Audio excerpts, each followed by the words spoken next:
and many theories and assumptions have been made to why people should be participating in politics, even in coming out for voting people whom we do think or believe they want to better our lives. So the residents of Meru in 2022 made a decision to elect their governor to be Kawira Mwangaza. But in the recent days, we've seen her facing a lot of challenges in politics. That is one of the things that gives popularity to leaders. Now that she's being fought in and out, the MCAs want her impeached. They don't want to see her as the governor who was elected. Maybe one of the challenges she's facing is that she was chosen in as an independent governor. One of the counties that strongly believe their culture. They have the culture of that women cannot lead.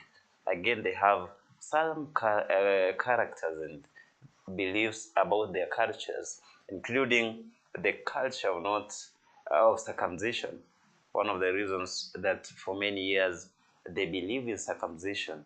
So if you come from a region where you're not circumcised, anyway, of late I don't think there is a community that's not circumcised.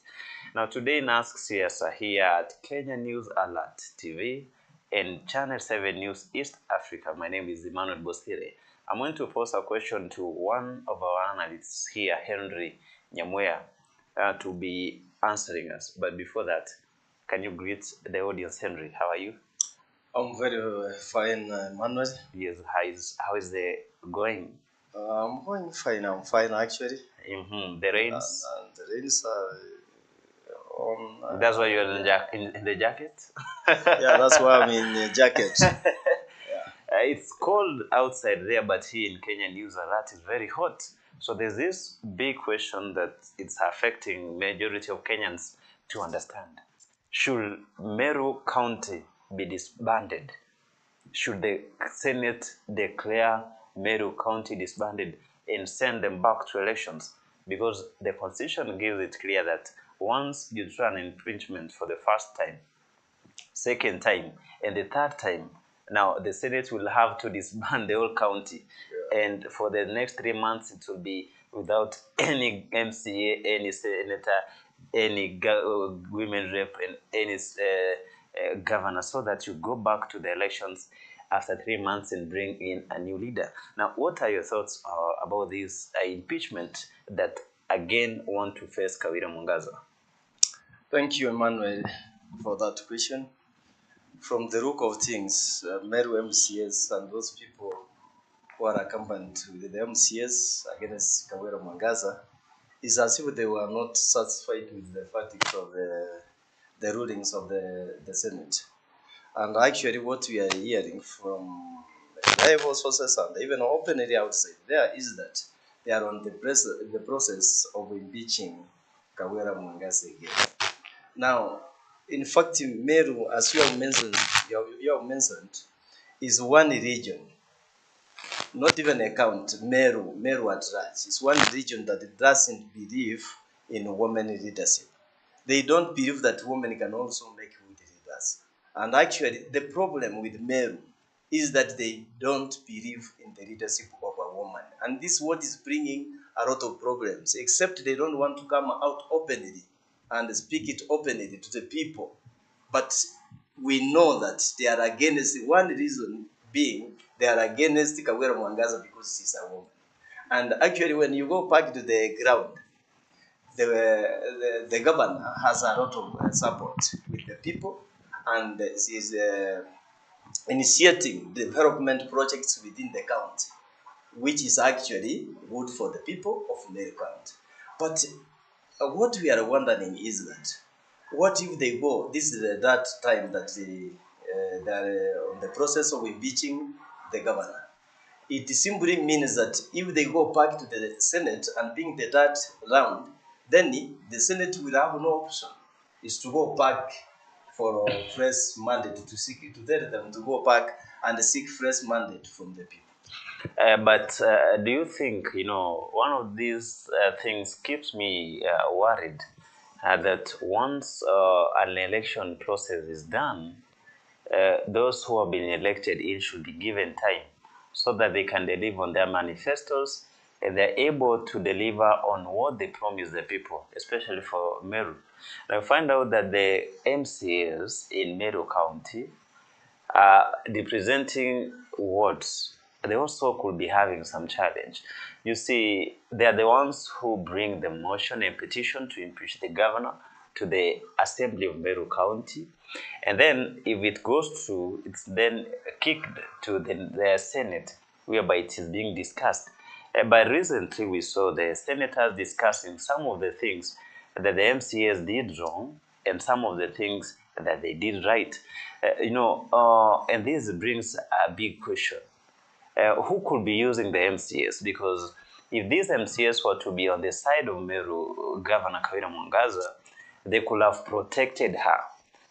Because one of the things, in as much you said about culture, is that they don't believe in female leadership. And then I'm asking this question, then who voted in her?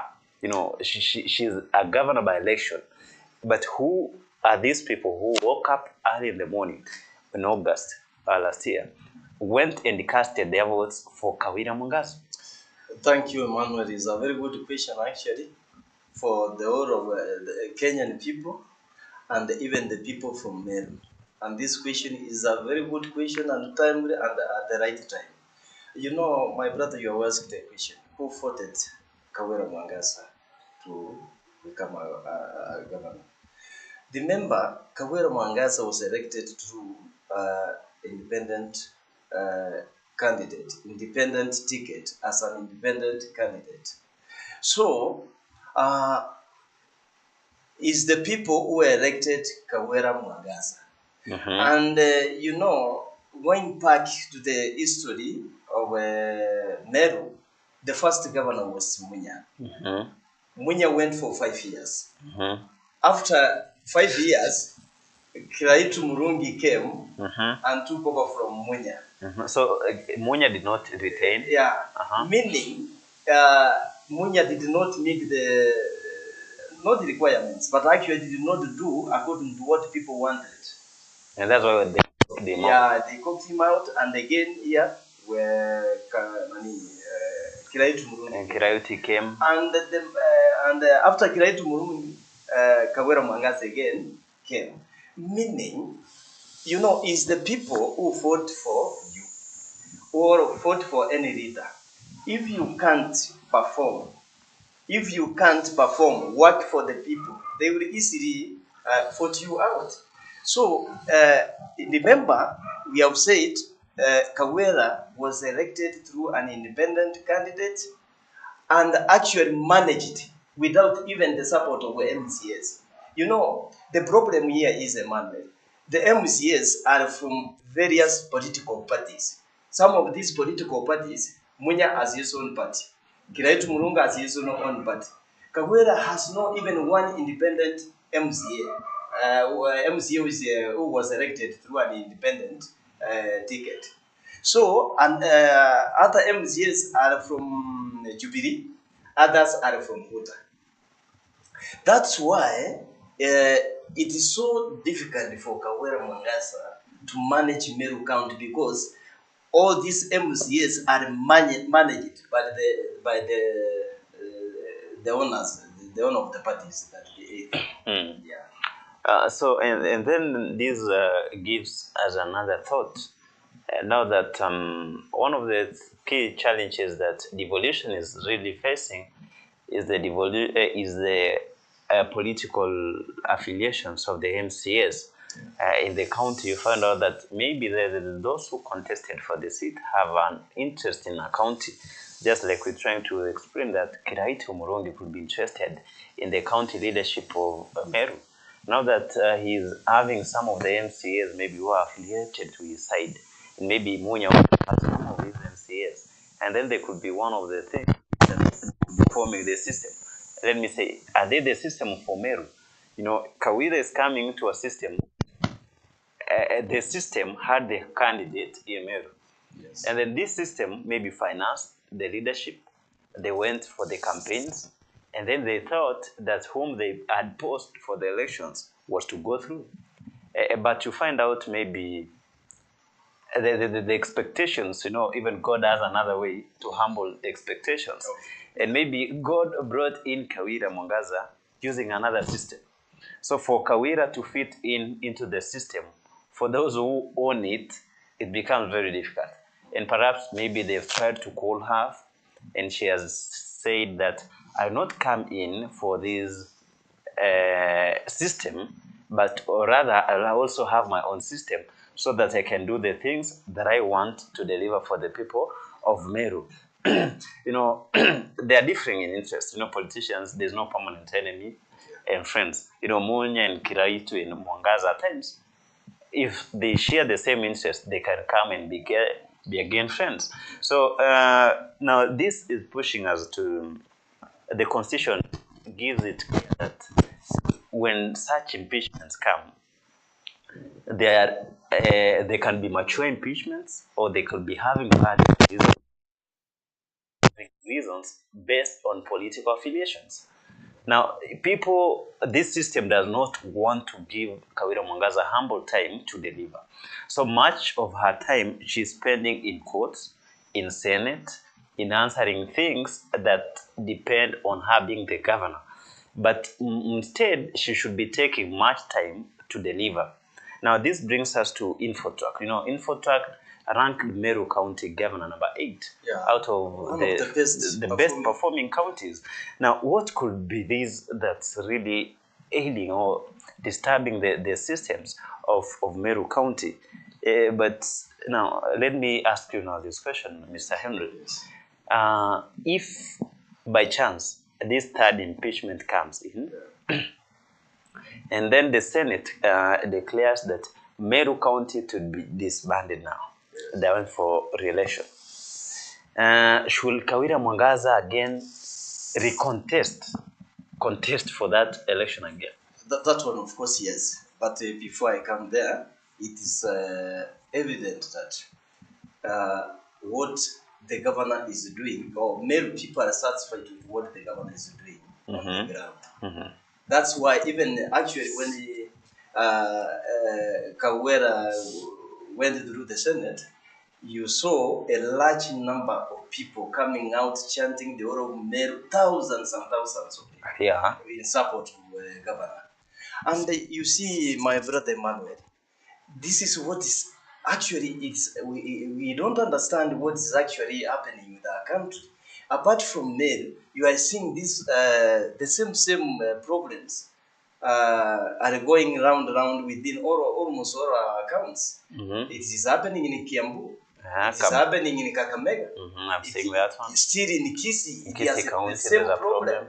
Even some of these wars are there in other counts silently. Yeah, people, except people have not come out clearly to demonstrate their problems. So I think it's as if politicians have forgotten what they promised common mwananchi. Because what we are seeing now, what is happening now is campaigns about who is supposed to support who is for who is against who, and who is supporting who. You see, you said the counties, and I've also remembered Nairobi County is one of the counties that's facing the same problem. The same problem. You see, now it's as if politicians are focusing 2027. They don't have interest of common mwananchi anymore. All we are seeing is groupings or political parties trying to join together, aiming 2027. So, meaning it is a clear indication that common mwananchi is forgotten. All the promises politicians used to give people is completely forgotten. Because what they are doing now, you see, even MCAs, there's something MCAs, Meru MCAs have forgotten. They have forgotten one thing. They have forgotten that even themselves, if they go back to the people, possibly, even all of them might not come back. Let me tell you. Because they have done nothing. They have been focused on impeaching Kawira Mwangaza. Actually, they have done nothing. Because all we have seen from Meru since Kawira Mwangaza was elected is impeachment motions, is problems here and there, governor and the MCAs. So they have not relaxed and start working for the people. So they cannot tell us that they are going to say it will be an easy work for them at the ground. No, yeah. Even those ones. Another reason is this. You know, the same people who are fighting Kawira Mwangaza have been already governors. They could not perform. So, and the same people are the ones who are working against Kawira Mwangaza. What I'm wondering, Munya is for Azimio. Kiraitu also supported Azimio, but he is an opportunist. He supports where the Sud. the Sud, yeah. You see, so these people are not clear. Let me tell you, I'm sure people, Meru people, you are listening, and I know you are very good people according to research, according to what we have seen, even if we are not from Meru. Meru people, what will happen to this man, Emmanuel, if again Mama says to? Because from the look of things, it's as if she's going to delete them again. Because who will nani ataachia mwingine? Munya will automatically want. Kiraitu Murungi, because he was the former governor, immediately former governor, will also stand for again maybe the contest. Okay. And it will be very, very easy for Kawira Mwangaza to pass through these two men. And that's what I that one, if I buy your idea of thinking, then the Kiraitu Murungi and Munya, who have been governors again, where they want to contest, meaning that they will be seen to be the main people who have been fighting now Kawira Mwangaza. And if that happens, then people will be worried and be saying, maybe could this be the reasons that we having her being impeached? And maybe to finish up, let's talk about the MCAs. MCAs have been voted in. One of the things that the MCAs do is to oversight the governor.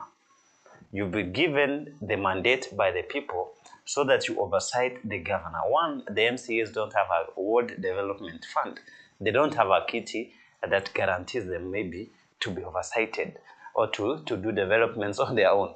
So their role is that money comes from national government. The county government looks for money and it gives out for projects. Now you as MCAs, your work is to do oversight for the governor. So the Meru MCAs, their main role in the Assembly of Meru is to oversight Kawira Mwangaza. Now, does it mean that part of the oversight means impeachment? That's what we are wondering. If Meru count today is disbanded, you have gone back to the people to seek fresh mandate. What will you tell people? As my brother is asking, what will you tell people? What will be your achievements? What will you tell people exactly? Since they elected you this 1.5 years, you have been seeking for the impeachment of the governor. What will you go? Any reader, when you go back to seek for election, obviously these people who elect a reader. What will you tell the people, man? But again, you went back to the people who are crying for food prices, who are crying for the cost of living that's very high. These people are complaining about the rains that are raining, maybe poor drainage systems. These people have students and school children who lack school fees. And then you're adding the burden to them of another election, which is not necessary because the county does not have money to run that government, that election. Because now, again, even if the national government will come in with the IBC, they need to be paid. And a lot of money is going to be spent. A lot of money. Now, Kawira Mwangaza will be spending a lot of millions again to go back for campaigns, to get the same seat. You who are coming again, this money should have been put aside for development. This money that you're going to spend in election, This time that we went to election for another 3 months, so there's nothing, everything will be a standstill in Meru. The miraa will not be bought. People will be in campaign mood. People will not be going in their jobs. And then you come and complain that you're lagging behind with developments. I think this does not come. And what is this that is forcing you? You cannot wait 2027.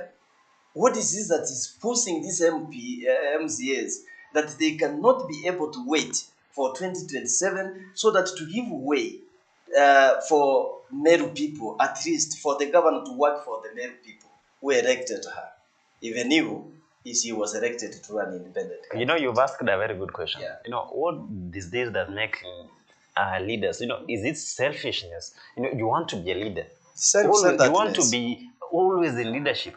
You know, some of my analysts was telling me that one of the reasons that politicians want to be leadership until they die is that they get a good burial system. Yeah, that's how it is. You want to be a leader so that when you die in office, people will come and say, he was a good man.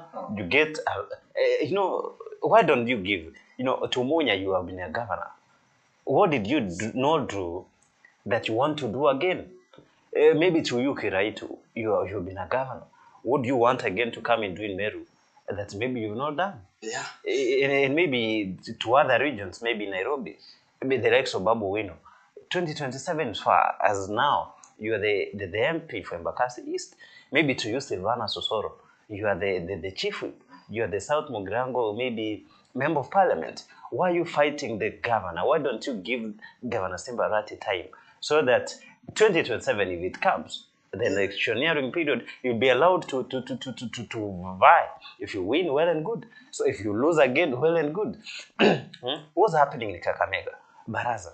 Huh? You know, you're the governor. And maybe the likes of Malala are fighting you in out. You know, this is one of the things that is affecting devolution as a country. Yes. And devolution has some of the advantages. You know, we were celebrating 10 years of devolution, and they have done well. But one of the key challenges that was faced was corruption. But has Kawira Mwangaza been found out with a corruption case? No. There's no corruption it's just case. Implications, mere implications. I think you went through, Emmanuel, the whole case, the whole accusations in the Senate. Actually, what they gave as evidence in the Senate had no merit, had no pace, had no ground. You know, you cannot go and shoot a video somewhere and bring it to the Senate. You use it as evidence against another person, and that video itself is not even clear. I don't think even those lawyers who are actually defending the MCAs, I don't know, you know, tunashindwa kuelewa kwani wanafikiria nini. Now, Henry, as we come to the end, maybe because of time, it seems that devolution has a lot of challenges. It has, of course. It has a lot of And challenges. some of the key leaders who never wanted devolution is William Ruto. You know, President William Ruto is not a believer in devolution. No. I can remember very well, even from the word they go, he campaigned against the constitution. He campaigned even what was brought just during Uhuru's President Uhuru's term about VPI. He was also against. But what he is doing now, or what he has done, not doing, what he has done now, is exactly copied direct from VPI. Yeah. Now that he is not a strong believer of, you know, President William Ruto is one of those leaders who have a stand. You know, if he says no, it's no up to the end. He never listens to other people. He does not listen to ideas. And the problems that are facing counties now, like the one in Meru and the one maybe in other counties that they are facing, will it lead to an amendment of the constitution to remove county governments? You see, by the way, I'm appealing to Kenyans. If we kill devolution, then I don't think whether we have we'll end up going nowhere, because devolution has achieved a lot, especially in the counties and even to the people at the grassroots. You know, it's because of the self-centeredness of politicians. There are some who are elected to leadership having hidden agendas, not working for the people, but for their own interests and the interests of their political parties, where they come from. Mm-hmm. You see, now we have a president who never believed in devolution. Mm-hmm. How do you expect him to support devolution? And actually, you have mentioned about 7 counts where there are language problems here and there, where people are fighting. And if you listen very carefully, what these people are fighting for, they are not fighting for development, Mm-hmm. for initiating development within their areas, Mm-hmm. specific constituencies, wards, or the counts where they come from. They are fighting in the aiming 2027. That I will be the governor 2027. I think you heard what Barasa was talking about. The whole fundraiser, I think they were in the fundraising somewhere. Mm-hmm. He talked about 2027 being a governor. Whereas they have a governor in Kakamega already. Uh-huh. We should not be talking about 2027. It is our own president who made this in. Before, I think it took 2 weeks after President Ruto was sworn in, actually went around the country campaigning. Of course, he went around the country campaigning. Even what he's doing now is just not the same as a campaign. So, wanasiasa nao pia wamechukulia hapo, wameenda campaign. So, what are we campaigning for? We have not done anything for the people who elected us. We have not achieved anything. Actually, hatujafanyia watu maendeleo yoyote, but we are campaigning. Now, Yeah. it could be what is happening in the counties, and maybe national government also has its own challenges that is facing. So the key takeaway here, as we come to the end of Ask Siasa here at Kenya News Alert TV, Channel 7 News, East Africa. So if you don't subscribe or you're new, we ask that thou subscribe and give us a comment or like, so that we can continue bringing you such wonderful Ask Siasa questions here, so that you can continue learning together, me and you and our analysts, so that we're able to make good policy decisions that are going to help our country move to the next level of development. Our analyst today is Henry Nyamweya, and my name is Emmanuel Bosire. Until we meet again for another wonderful Ask Siasa program, we say goodbye. Thank you.